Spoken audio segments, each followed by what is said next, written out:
Welcome to Voices of Leadership. I'm Chris Atwell, and in each episode, I sit down with the leaders shaping the future of the manufacturer's rep industry. Real stories, real challenges, real growth. This is where leadership comes to life. Jason, thank you for joining me. Really appreciate it. I know you got a busy couple of days ahead of you, but taking the time to meet with me means a lot. And really what the purpose of this discussion is to really gain an understanding of what your leadership journey has brought forward for you so that we can help others lead, grow, find purpose, and learn.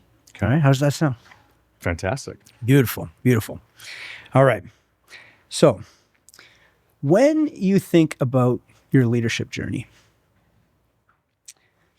what's a defining moment in your career that really allowed you to become the leader that you are today? Probably goes back to 2004, 2005. So 23, 25 years old-ish window. High school football and basketball coach. Got hired. Head JV coach, varsity wide receivers coach, etc. And our head coach came down with cancer. Basically had 6 months, kept it real quiet, kept chugging along, just got the team, us coaching team together. Said, hey, our motto this year is heavy metal, which was short for mental toughness. Okay. Right? Just no matter what happens, mental toughness, grind through it, do your job, etc. And he ended up passing away like 9 months later. We do a state tournament run, fantastic team, not the most talented, but we came together. And the leadership right there, 23, 24 years old, was like, you could do anything you want to. Yeah. With mental toughness, which some people have, some people don't intrinsically. And you achieve more as a team. And then it's not about individuals, which nowadays it's all about me, and look at me. And I'm more the complete opposite, where I don't want any of the sunshine. I like being number two. I don't have to be number one. I like being in the team and a part of the team. And that's kind of like where my leadership approach came from. Yeah. Just we win as a team. So it's not about me as an individual. Right. So you had this defining moment in your early years playing football, and you had to step up in your leadership when your coach got sick, really is what Yeah, and it's a young 20-year-old coach, and wow. never dealing, honestly, with really a death in my life. And the guy that hired me and took me under his wing and gave me an opportunity, and like, Yeah. hey, this is real life. Yeah. Right? Yeah, these tough things happen. And it's not the first and it's not the last tough moment that you probably have had to deal with. What would you say in your leadership journey so far the toughest moment you had to deal with was, and what did you do to overcome it? You know, the toughest, I mean, there's tough things every single year. It's just, what year is it? COVID. I became a partner in 2020, March 1st. My birthday was on March 2nd. COVID kicks in, the world's going to end. We're shut down. And Wow. it wasn't even a concern. Like, all right, this is what we got to do. Step 1, 2, 3. And then 5 days later, the curveball, bring everybody back into the office, and like, it's not the end of the world. Taking individuals and like teaching them that it is more about the team.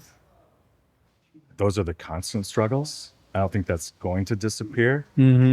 Or building up the mental strength to say, no, you are good enough, Chris. You can do this job. I'm not here to micromanage you. Yeah. Go win, lose, push, we're going to keep learning from it. Yeah. You're not getting graded every single day. Say, hey, this pass or fail. We're going to try some things. We're going to win some things, and we're going to learn from all the stuff we fail at. Yeah. And what did we learn? All right, well, let's do it better next week or next month or next year. And I think that's the constant challenge. Yeah. Yeah. So great examples of one, COVID, you entering into the business as a leader, and then everything happening at once, and then recognizing that over time, people still feel like they're only in it for themselves when you're trying to convince them this is about the organization, it's about the team, which goes back to your comment, your example of your football coach situation. Yeah. Incredible. Yeah. Some of the biggest challenges I think every company faces today is the aging of our customers, our employees and coworkers and so forth. And the attitude always has been is, well, I've done it for 25 years. Mm-hmm. I know how to do it. I don't have time to teach you, Chris. Right. Or Jason, sorry, I don't have time. I'm too busy. And putting that information down on paper has been a massive struggle in the past, say, 2 years. Capturing all that information. In our own company. Yeah. So that's what I've like specifically taken. Like, okay, we're not going to get that knowledge, but I have that knowledge. Mm-hmm. So it's my responsibility now to get that on paper for the next guy, the next gal that's stepping in. Mm-hmm. So it's right there, and then make it your own after that. Yeah. They don't retire and then it's just gone. Yeah, you don't want that. Right. You've clearly learned a lot along the way in your journey so far. What would you say the most important like habits or routines you've adopted that really allow you to show up as a leader every day? I think the biggest habit is establishing processes. Processes. Okay. Maybe it was a weakness of our own company, but we never had those processes in place. Mm-hmm. From the most simplistic things you can possibly think of. Keeps me in line. I hope it helps everybody else. And then getting into the weeds of that process of step by step. You don't need every step, but maybe to just say the main 10 steps. Yeah. And everything and the little details, well, people are going to figure that out. Mm-hmm. So don't get lost completely in the weeds, but just get high level, get it out there. Yeah. So get in the habit of consistently developing the key processes in your business. Yeah. That's the biggest thing for me in the last, let's say 18 months or so. Yeah. If you were to meet a young Jason who's about to step into his leadership, what advice would you give him today?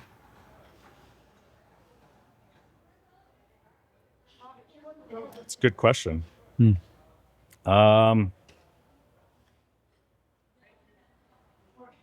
Keep doing exactly what you did, but ask more questions. And I asked 1,000 questions. But ask even more. Because I understood segments of our company or our business. I never understood the real picture. Mm-hmm. And that's a management thing as well, right? We're solely like focused on a vertical or a job task and that's it. And you're like, why do I do this? Like, what's that matter? Chris doesn't care. But ask more questions to management of saying, all right, Chris, you're asking me to do this bigger picture, long term. Why does this matter to you? Yeah. And that's what I would tell my 25-year-old self of ask more questions, put it on paper and try to understand the bigger picture. Yeah. At 25 until it's, 5-7 years into it. And then it just automatically clicked one day like, oh, I got that. Yeah. But I don't know what happened in between those 5 or 7 years where it finally clicked. Maybe I got lucky. Ask 1,000 questions. And what I'm hearing there is not just any type of question. It's reflective questions that are going to like the whys, the deep dives, those kinds of questions. Yeah. Big picture stuff. Yeah, I love it. Definitely the big picture stuff. Yeah. Okay. You've recently taken on the agency on your own, you and your partner. Mm-hmm. And I'm curious, what are you most excited about? And because of this shift, what does that next level, that next version of Jason look like? I'm excited for Josh and I and our team, looking into the next 10 years to see the growth, or maybe just the opportunities that we present ourselves, either in expansion or just internally with our team, and really bringing up probably the next group of ownership and finding that next he or she that's either on the team or not on the team as we sit today, and really just putting those cornerstone pieces together. It's building the team. It's the biggest thing that I am all about. It goes back to coaching and playing chess with my dad at 10 years old and understanding the game of what each piece does and how you conquer the board. That's what I'm the most interested in. And then on a higher level of dealing with the manufacturers and the bigger scope things of marketing, vertical focus, is it plumbing, HVAC, fire, waterworks, data center, mega projects from a much higher level, and then placing the team members into that vertical, let them run it, own it, and go. Yeah. And go from 17 employees today to, I don't want to put a number on it, but add 10 more. Yeah. One a year for the next 10 years. Yeah. That'd be incredible. Maybe it's 2 a year. There's no limits. That's what I'm the most intrigued about. Yeah. Definitely for Josh and I. What was the second part of the question? What is that next level, that new version of Jason? What does he look like? I think it's I'm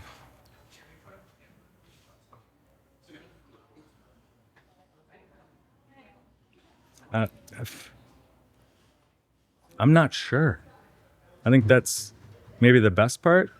Yeah. It's not the day-to-day grind per se of calling on the contractors and closing that job and then on to the next close and the next close. It's thinking about their marketing approach that we have for all of, say, Visionary stuff. the visionary stuff for 2026. Yeah. And it's planned out now, and then looking into 27. We're celebrating our 50th anniversary in January. And thinking, what can we do for the next 25 years? And I also heard in there that next version of you is really going to be focused on developing future leaders. Yeah. Visionary leaders. Right. In their own right. Wow. Yeah. So leave the company better than in which we took it in, and maybe how we were raised in it, and Yeah. think how is Mid-Continent gonna hit the 100th anniversary That's cool. many years from now? So do And our you're, part. and you're not even 50 yet, which is kind of cool. So it's Correct. like, Yeah. So in my 80s, we'll be like, oh yeah, Yeah. look at that. yeah. Excellent. No, I really appreciate you taking the time, because it's these kinds of conversations that make this industry so special. Right. And That's a good comment. Out of any part of this conversation, in a way, is this industry is welcoming of all forms. Your history doesn't matter. Nothing about your background matters. Everyone is welcome. yeah. I don't know if that's talked about enough. Even on the rep agency world, the manufacturing side, the wholesaler side, everyone's welcome. And you can be highly successful with a high school diploma, a GED, a Yeah. 2-year degree, a 4-year degree, a master's. It doesn't matter. Right. I think it's the drive and the want and the will and the ability to be throwing a curveball every single day of the week and 4 times a day And you know what? You hit a single or a double or you hit a bomb. Yeah. And I think that's one of the coolest things that is probably not talked about enough. Yeah. Yeah. No, that's bang on. I think in the manufacturing space, the manufacturer's rep space, you're absolutely right. You don't have to have a specific background to fit in, because if you're showing up with a certain skill set that somebody sees in you, it can be leveraged in a way that's going to add value, and that's really important. So, yeah, thank you so much for joining me. Really appreciate it. People in this industry are constantly learning, they're growing, and what you shared today is going to help them lead with purpose. So, thank you. Thank you, Jason. Thank you. Appreciate it, man.